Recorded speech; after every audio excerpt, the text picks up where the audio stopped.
G'day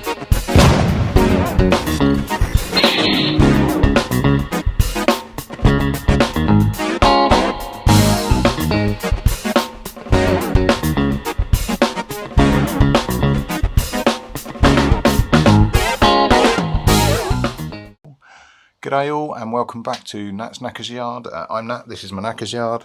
By way of an update, that is still charging, which is strange. The Chinese bike is pretty much squared away now. That's good for MOT as when I get round to it.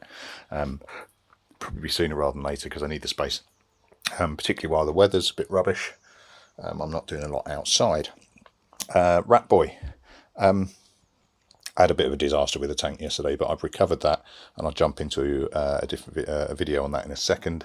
But what I'll do first is I will chuck up a photo that I took, even though the tank went wrong, fundamentally, where it kind of I'm not going to blame it falling off the stand. It fell off the stand because I was moving it around. I was moving around because I'd put the paint on too thick and it started to run.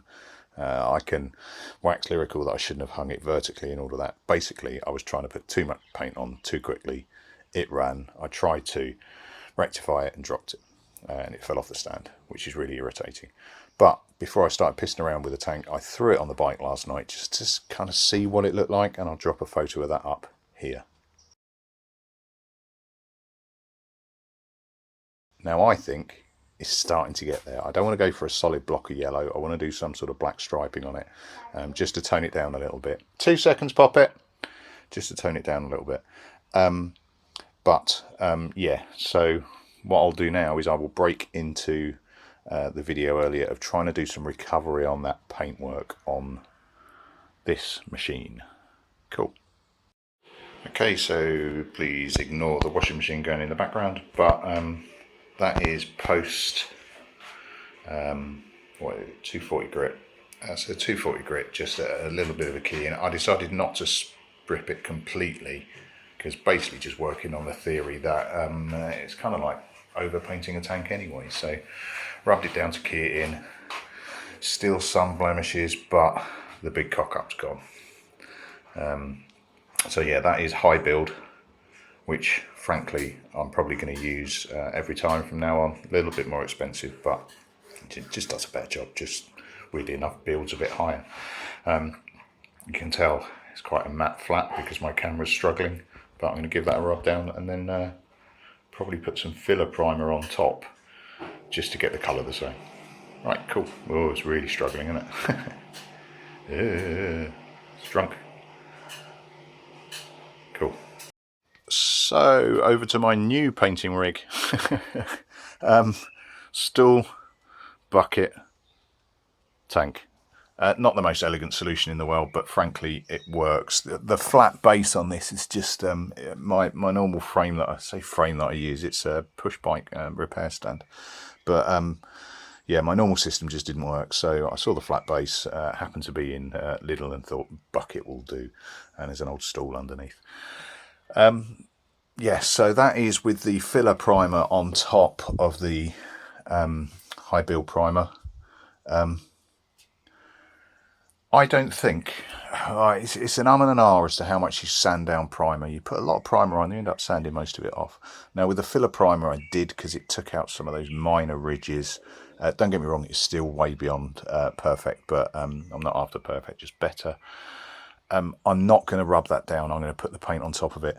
The gloss yellow is quite slick. I was having focus issues this morning. The gloss yellow, I know what it is. It's because Danny complimented my filming and my camera. There we go, it snapped in. Tempted fate too much there. Yeah, I just think it needs a bit of friction to hold on, to grip. And that's kind of the purpose of primer in the first place. So I'm just warming up the yellow. I'm going to let that just settle a little bit more. And then I'm going to follow my own word this time and just dust coat it. Several layers of dust coat. And then just see how I get on. Cool. Okay, so Nat trying not to repeat his mistake. I'm just going really light on the dust coats. I haven't had a hack it. Where is it? You can just see it there. The slight dintage. Yeah, it's not this time. I'm not going for perfect. I'm going for good enough. Right, I'm going to let that tack off and then give it another. Give it another one. Give it another several. Right, while that paint's drying, biker stuff's just got on. Thanks for subscribing, mate. And pointed out something really stupid that I'd done. In a very nice way, has to be said. When I was testing my starter relay, I was doing it wrong. It really does serve me right for doing late night filming. And I've pissed around with starter relays before, so I'm really annoyed that I've done it. It didn't feel right when I was doing it, which is frustrating. Rather than applying current from the battery to the stubs, which then make the elements go live, what I should have been doing is to the blade. So where I was saying about, small voltage in, big voltage out, it's the blades that satisfy that piece. So let me see if I can show you something. Probably not, because this is really hard to do whilst filming. In fact, let me jack you up somewhere. Right, there we go. So I've got you jacked up in a bit of a jury rig. So I've got a positive and a negative in my hands. I've got my meter attached to the output, and if I tap on the top blades, really annoyed at this, I get a complete circuit and I get a click from the starter relay. And more importantly, if you stare at my ohms, I've got a closed circuit, now I've got an open circuit. So what? There's nothing wrong with that starter relay. That works. That is not the problem. Arse! There's something else going on. I'll work it out. Right, so after more dust coats than I care to remember and a good few wet coats, I think we're back. Alright, that is looking pretty good. I do love that cam brush paint, but you need to be respectful with it.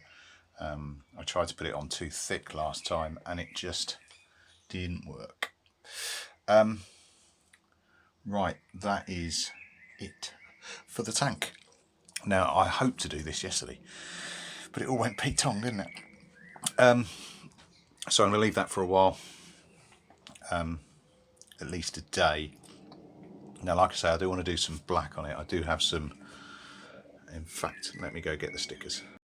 Right, so stickers wise, be careful not to touch the paint. I quite like the style that was already on there, so got some nice black ones to go on that. So obviously the section, I'm trying to keep my hands away, the section here is obviously going to stay yellow because I want the background on that. Other decal wise, I know this will really, John Trey will love this. The Autobots and the Decepticons, even I remember that from my childhood. They're not going on the tank, not a chance, because they are a little bit Marmite like the rest of the project, but they'll probably go somewhere. So what I'm thinking is the black phaser right on the section there, thinking one black stripe there, big one down the middle, just to tone it down. I love that, but a big lump of yellow on there always looks a bit homemade unless you do something with it. Any lump of colour, I think even black, it needs at least a decal on it, which, anyone that's seen my previous stuff knows how much I love stickers. I hate them, but they have a place and they have a role. It just breaks up a solid block of colour that otherwise looks a little bit home done, in my humble opinion. Right, that'll do me. I might do some other tinkering on the bike now. I'm sure it's not that starter relay, and try and work out what the hell's going on. I've just tagged it back together. I've got no power at all. I've put it together wrong, I'm sure. But that is for another video. What I wanted to do on this one is just to do a bit of a catch up and a regain, because I do warts and all deliberately. I'm not trying to hide anything. I'm not filming how-tos. You're just coming along on the ride of a tit in a shed in a garage, and don't always go right. So I think it's important to show that. I don't want to give people false hope that they can just grab a screwdriver and crack on. It doesn't always work, or indeed a can of spray paint and crack on. It doesn't always go to plan. So it's always important to have a bit of a backup. Yeah, and I think it's quite important that also we show the cock-ups and we show our route back, because other people watching will try and emulate, and if the route they've seen has been perfect all the way through, it's disheartening. Don't get me wrong, the cock up was disheartening yesterday. The air did turn blue for a while, but it's important not to let these things wind you up too much. Right, cheers all. I will catch you later. Ta-da.